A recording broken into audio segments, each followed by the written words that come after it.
Bonjour à tous, aujourd'hui je vous retrouve pour une vidéo où je ne suis pas seule puisque je suis accompagnée de Marie-Lorna Vaconzin qui a écrit le livre Le projet Starpoint qui était en fait dans les présélections du PLIB, donc le prix littéraire de l'imaginaire de Booktubers App, et j'ai décidé de... j'ai demandé à Marie-Lorna, je peux t'appeler comme ça, de faire une interview avec moi puisque j'avais vraiment bien aimé le projet Starpoint et de nous en parler un petit peu, et je vais laisser Marie-Lorna en parler puisqu'elle saura mieux faire que moi. Alors, c'est un livre qui parle d'univers parallèles. C'est l'histoire de trois adolescents. D'abord Pythagore et Louise qui rentrent en seconde au lycée. Et il y a une nouvelle élève qui arrive en seconde. Elle est très spéciale. Elle ne ressemble pas du tout aux autres élèves. Et pour cause, parce que c'est elle qui va les bousculer et les emmener dans un univers parallèle. Et quel univers parallèle, si je puis me permettre. Et du coup, j'ai préparé une petite série de questions. Je vais quand même donner mon avis sur le livre. Donc moi j'ai franchement bien aimé ce premier tome. Je trouve que ça lance vraiment les festivités. C'est un peu un gros tome d'introduction si je puis dire. Mais vraiment j'ai vraiment bien aimé les personnages. Surtout Foresta et Louise, j'ai vraiment bien aimé les deux personnages féminins. Et l'univers est vachement créatif, j'ai trouvé, par rapport à d'autres univers comme les royaumes du Nord ou Harry Potter aussi, si on peut estimer que Poudlard est un univers parallèle. J'ai trouvé qu'il était c'était vachement créatif, surtout la manière pour y aller, j'ai trouvé ça hyper créatif. Et voilà. Merci, ça me fait super plaisir parce que les Royaumes du Nord c'est vraiment un modèle et même Harry Potter, tout, ça me fait vraiment super plaisir. Merci beaucoup. Je t'en prie. Donc on va passer. Donc, est-ce que tu peux nous expliquer pourquoi tu es aussi attirée par les univers parallèles? Parce que j'ai regardé plusieurs de tes interviews et j'aime vraiment l'histoire que tu racontes par rapport à ta sœur et par rapport Ah oui, parce que c'est vrai que quand j'étais petite, avec ma sœur, on s'était créé un monde parallèle, un vrai monde parallèle dans lequel on avait l'impression de vivre.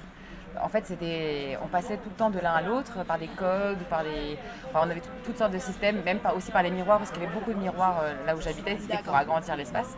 Et donc, on passait notre temps à basculer d'un monde à l'autre. Et il y avait pareil des géographies, des personnages récurrents, des missions.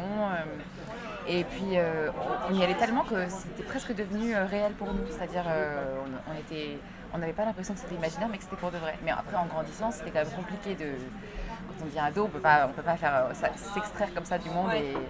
Et donc, c'est comme ça que m'est venue l'idée, plutôt que de le vivre, d'écrire un livre dessus. Et en fait, l'ambition du livre, c'est d'expliquer comment ces mondes parallèles existent pour de vrai et que c'est pas juste dans l'imaginaire. Est-ce que le monde du projet Starpoint est directement inspiré de l'univers que tu as créé avec ta sœur?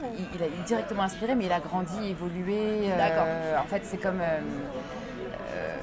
souvent les gens me disent combien de temps j'ai mis à écrire Starpoint, mais en fait je peux pas vraiment le dire parce que j'ai eu tellement de versions, les personnages ont grandi avec moi. Au début Pythagore il avait 8 ans, après il a eu 9 ans, après il a eu 10 ans, après il a eu 11 ans, après il a eu 12 ans, maintenant il a 15 ans, donc il rentre en seconde. Mais il y a eu tellement de versions que l'univers a vraiment évolué, même sur tout ce qui est les territoires mouvants, denses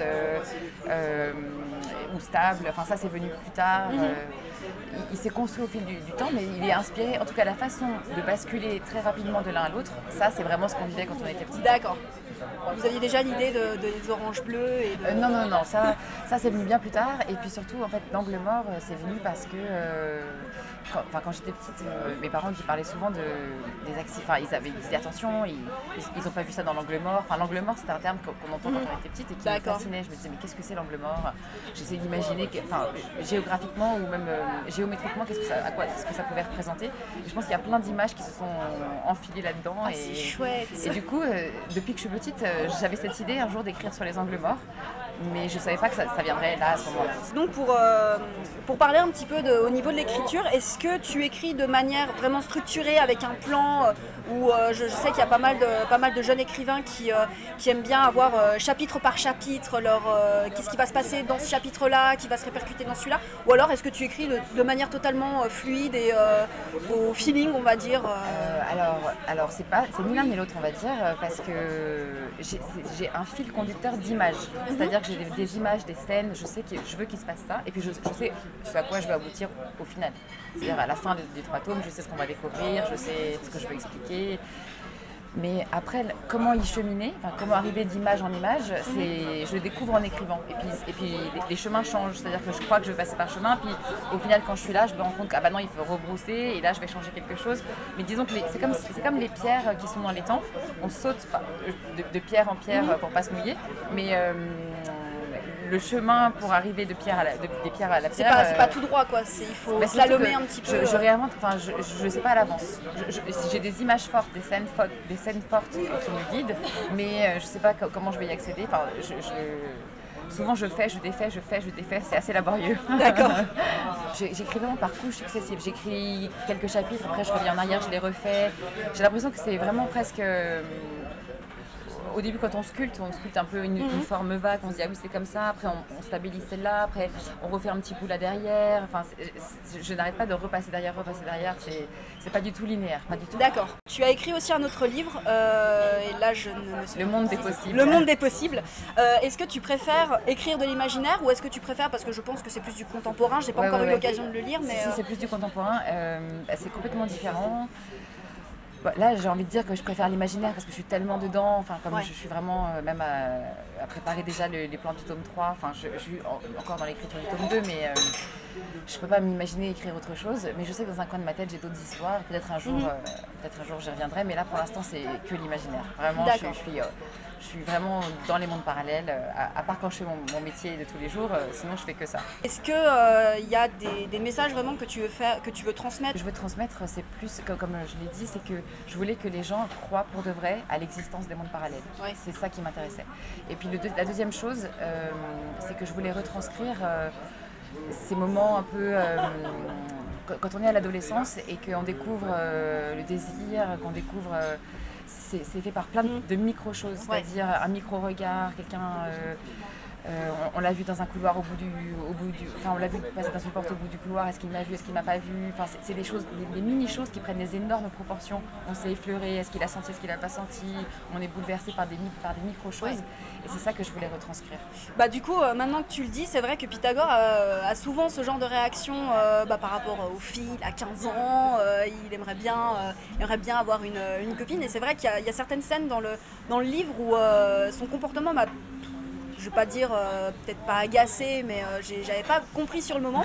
Maintenant que tu le dis, c'est vrai qu'il est vite chamboulé par l'autre sexe, par ce qui pourrait se passer quand il y a une fille qui l'embrasse, qui lui touche la main, ce genre de truc. C'est vrai que c'est intéressant pour le coup. Est-ce que tu aurais des conseils pour écrire Le conseil que je pourrais donner, c'est de jamais arrêter. C'est-à-dire, en fait, on n'est jamais génial un jour. C'est parce qu'on continue et qu'on recommence chaque jour et qu'on est humble et qu'on se dit ah ouais, faut pas se juger déjà en fait, faut jamais se dire ah c'est nul, parce que du coup en fait on est tous nuls à un moment donné, on part tous de zéro. Juste continuer, pas se juger, continuer, pas se juger. En fait c'est ça qui est agréable aussi, c'est de retravailler, Parfois il y a une scène qui paraît impossible, je l'écris, je me dis oh là là, jamais je vais y arriver, cette scène elle ne sera pas réaliste, et à force de l'écrire, de faire petit bout par petit bout, elle finit par donner quelque chose et c'est tellement satisfaisant quand finalement elle émerge.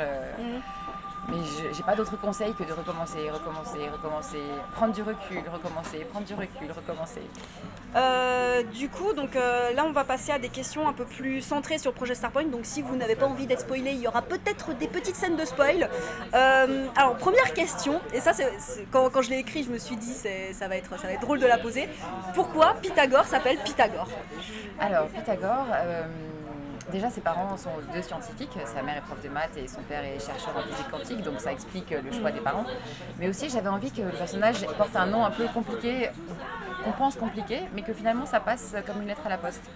Déjà parce que moi quand j'étais petite, moi je m'appelle Marie-Lorna, donc c'est pas un prénom qui est facile, enfin je veux dire qu'on voit pas commun. Et à chaque fois les gens me demandent des plaies ou ils me demandent est-ce que je peux t'appeler Marie parce que Marie-Lorna c'est compliqué. Bref, et donc j'avais envie que le personnage ait ça avec moi, enfin quelque chose de commun avec moi, que son prénom soit un peu compliqué, mais que personne en fasse cas. Bon, en fait, que ce soit pas tu t'appelles Pythagore, c'est trop bizarre. Ouais. Que ce soit Pythagore, ok, c'est admis. Ou c'est Pete ou Pete, voilà, qu'il y ait son petit diminutif. C'est venu naturellement. En fait, depuis toujours, il s'est toujours appelé Pythagore. Pythagore Luchon, il y a eu une dizaine de versions, mais il s'est toujours appelé Pythagore Luchon. Comment t'es venue l'idée des personnages, donc de Foresta, de Louise, par rapport à leur caractère, par rapport à leur lien peut-être Alors, Foresta, c'est le symbole de la fille énigmatique, donc on va dire, elle a un prénom exotique, elle a les cheveux rouges, elle est habillée en cuir, donc elle est très mystérieuse, elle est très belle, un peu sexy. Et Louise, c'est beaucoup inspiré de ma petite sœur, qui adore tout ce qui est technique, les tuyaux, la plomberie, l'électricité, l'envers du décor. Ma petite sœur m'a beaucoup inspiré Louise, mais c'est normal, c'est parce qu'on a passé notre temps ensemble à faire ces mondes imaginaires, donc ouais. Voilà. J'ai trouvé que le monde parallèle, j'ai trouvé vachement structuré. Est-ce qu'il a toujours été aussi structuré ou c'est quand vous avez décidé, quand tu as décidé de l'écrire que tu as décidé de le structurer comme il l'est avec plusieurs points Ça vient en écrivant, c'est-à-dire que moi j'avais ce monde, il faisait partie de moi, donc je n'avais pas tout forcément écrit, enfin j'avais fait des cartes, etc. Mais quand on écrit l'histoire, ça force à l'extérioriser et à le structurer. Et donc c'est en faisant que ça vient. Tu avais déjà l'idée des géographes avec ta soeur quand vous imaginiez justement ce monde parallèle ou est-ce que là comme tu disais après, c'est venu Géographe c'est venu après. Avec ma soeur c'était plutôt des missions. On avait des missions d'exploration, donc il y avait les explorateurs, mais là c'est vraiment plus particulier parce que c'est la géographie, la géologie, l'étude des terres et des matières premières. Et ça c'est un peu plus adulte, on va dire. Quand on était plus petite, on ne pensait pas à ces trucs-là. Ouais. Et donc par rapport à l'orange bleu, donc tu as un peu expliqué par rapport aux angles morts. Pour l'orange bleu, du coup, comment c'est venu c'est déjà venu à cause du poème d'Éluard. Bon. Mais il fallait quelque chose, En fait, j'ai toujours rêvé que les oranges bleues existent. Ça, c'est vrai, depuis le poème d'Éluard, donc. Et je voulais quelque chose... qu'on puisse avoir ou pas, c'est-à-dire que c'était trop facile de passer l'angle mort, il fallait quelque chose en plus de l'angle mort parce que sinon on aurait pu passer des angles mortes. C'est ça, par accident. Voilà, et donc je voulais quelque chose qui le rende bien sensible et qui l'explique physiquement, et donc voilà, il faut manger ce fruit et les peptines qui branchent le cerveau sur d'autres fréquences. Donc par l'orange bleu, on retombe sur la physique quantique. Voilà, c'est pour ça que j'ai eu ce côté physique quantique. Est-ce que tu as fait des études dans la physique? Parce que je me suis dit, ça connecte sur d'autres fréquences. Non, ouais, j'ai pas du tout fait d'études de physique quantique, mais j'ai toujours rêvé. En fait, quand on est en seconde, on nous dit, vous devez choisir entre L ou S. Et moi, je voulais pas choisir. Bon, j'ai fini par choisir L parce que voilà, j'aimais quand même plus les lettres, mais c'est mon grand regret de ne pas avoir poursuivi des études scientifiques. Donc j'ai toujours lu des reportages, ou maintenant sur YouTube, c'est incroyable tout ce qu'on peut trouver. Ouais. Je passe mon temps sur YouTube à regarder des documentaires scientifiques, à faire des recherches. Donc je peux pas dire que j'ai fait des études, je suis juste curieuse de physique quantique. C'est vrai qu'il y a des questions que j'aimerais te poser qui rentrent un petit peu dans le côté spoil, donc c'est vrai qu'en vidéo ça passe un peu moins, par exemple avec la... Alors moi, je pense que c'est la scène qui a dû marquer tout le monde, enfin une des scènes qui a dû marquer tout le monde, c'est la scène où il rentre par effraction dans le bureau de je ne sais plus qui et qui découvre la cellule cachée. Ah oui. Je pense que c'est là où je me suis dit, ah oui, elle va quand même jusque là, quoi. Elle décrit quand même des choses pas très... Oui, d'ailleurs c'est marrant parce que cette scène, donc on ne raconte pas sinon on spoil, mais c'est la scène, mon père m'a dit mais pourquoi tu as écrit ça? Et en fait c'est parce que la vie ça peut être aussi ça, ça peut être aussi effrayant parce qu'il y a des cauchemars aussi.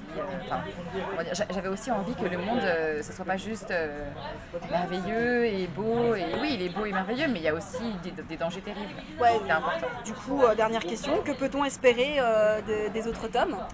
Alors dans les autres tomes, on va dézoomer. En fait, là c'était vraiment l'action était sur Eman, c'est-à-dire la capitale de la Galicie, c'est les pays de l'autre monde.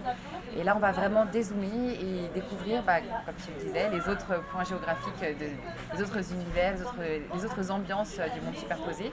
Et puis, la terre de l'autre monde va vraiment montrer ce qu'elle a dans le ventre. C'est-à-dire, là, on a effleuré. C'est normal, il fallait bien poser les jalons. C'est ça. Et maintenant, j'espère que ça va être un peu plus rock'n'roll.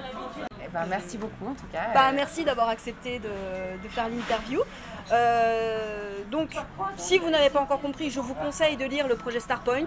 Donc, cette vidéo est maintenant terminée. J'espère qu'elle vous aura plu. N'hésitez pas à me mettre en commentaire si vous avez lu le projet Starpoint, ce que vous en avez pensé et ce que vous avez pensé de ma première interview. Et je te remercie encore d'avoir accepté. Je vous souhaite une très bonne journée et de très belles aventures au pays des pages.